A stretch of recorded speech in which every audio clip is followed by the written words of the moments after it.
અત્યારે આપણે વાત કરીશું અમેરિકાના ઇન્ટરવ્યૂ માટે.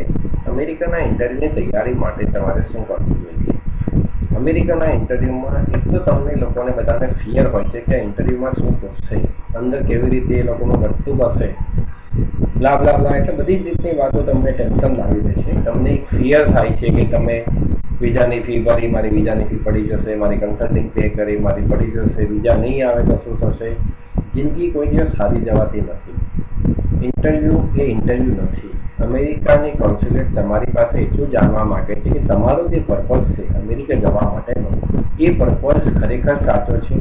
તમે ત્યાં જઈને પાછા આવી જવાના છો, તમે તમારા દેશમાં શું કરો છો, તમારી આવક શું છે, તમે કયા રીઝનથી જઈ શકો છો, તમને કોને સ્પોન્સર કર્યા છે, તમે સ્પોન્સર વગર જાઓ છો. તમે એક વસ્તુ ધ્યાન રાખો કે હોટલ બુકિંગ ઉપર કોઈ દિવસ વિઝા આપતા નથી.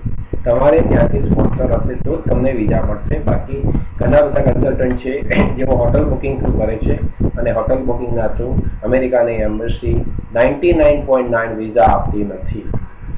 ભાઈ તો ઘણા બધા ટ્રાવેલર્સ છે, રાજ ટ્રાવેલ છે, થોમસ ગ્રુપ છે, એવા તો ઘણા બધા છે કે જેઓ પોતાની ટૂરમાં આખી બસો ભરીને લઈ જઈ શકે છે અને વિઝા મેળવવા એ ઘણી વખતે લોડાના ચણા જેવું છે. અમેરિકાના visa normally 25 to 35% closing ratio હોય છે. 100 જણ વિઝા લેવા જાય તો માત્ર 30 થી 35 જણને વિઝા મળતા હોય છે. સમર ટાઈમની અંદરનો આ રેશિયો છે. વિન્ટર ટાઈમની અંદર મે બી people get 10 to 20% વિઝા. એટલે આ વિઝા મેળવવા માટે તમારે અથાગ પ્રયત્ન કરવો પડશે.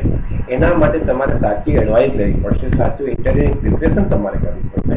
તમે કેવી રીતે જવાબ આપો છો એ બહુ મહત્વની વસ્તુ છે. તમારામાં કેટલો આત્મવિશ્વાસ છે, તમે જે કહો છો એ સામેની વ્યક્તિ એનાથી કન્વિન્સ થાય છે.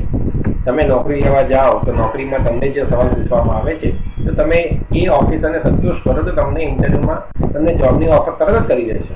અને ઘણા લોકોને કહે તમને હું વેઇટમાં મૂકું છું, ક્યુમાં મૂકું છું, બરાબર છે. અહીંયા આગળ તમને દિલ કે ઉસ પાર યા ઈસ પાર તમને વિઝા આપવા કે નહીં આપવા એ લોકો નક્કી કરે છે. આની અંદર પહેલો ક્વેશ્ચન એવો પૂછવામાં આવે છે કે તમે અમેરિકા કેમ જાઓ છો.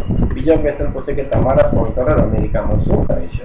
ત્રીજો ક્વેશ્ચન એવો પણ આવી શકે કે કેટલા વખતથી અમેરિકામાં રહે છે, એમનું સ્ટેટસ શું છે, અમેરિકામાં કઈ ટાઈપના વિઝા ધરાવે છે, તેઓ તમને લાસ્ટ ટાઈમ ક્યારે મળ્યા હતા. ત્યાર પછી પૂછશે કે તમારી પ્રોફાઇલમાં તમે શું કરો છો, તમે ક્યાં જોબ કરો છો, બિઝનેસ કરો છો, કઈ ટાઈપનો બિઝનેસ કરો છો, તમારી વાર્ષિક આવક કેટલી છે, તમારા ફેમિલીમાં કોણ કોણ છે. તમે અમેરિકા એકલા જતા હોય ઇન્ટરવ્યુમાં તો તમને પૂછશે તમારા સાથીદાર, તમારા હસબન્ડ અથવા તમારા સ્પાઉસ તમારી સાથે કેમ નથી, તમે કેટલા વખત માટે જાઓ છો. આવી રીતના ઘણા બધા ક્વેશ્ચનના સવાલ તમને પૂછવામાં આવે છે. આ બધા ક્વેશ્ચનમાંથી તમે 3 કે 4 સવાલ પૂછવામાં આવે છે અને એના જવાબ તમે સારી રીતે આપશો તો ઇમિગ્રેશન ઓફિસર કન્વિન્સ થશે અને કન્વિન્સ થશે તો તમારા વિઝા પાક્કા લાગેલા છે અને તમારો પાસપોર્ટ તમને 3 થી 4 દિવસમાં તમારા ઘરના એડ્રેસ ઉપર બ્લુ ડાર્ટ થ્રુ આવી જશે. આ મારી એડવાઇસ છે. તમારા ક્વેશ્ચનના પ્રિપરેશન માટે મારો બીજો વિડીયો છે, એમાં તમે ક્વેશ્ચનના જવાબ તૈયારી કરી શકો છો. અને have a nice day. Thank you.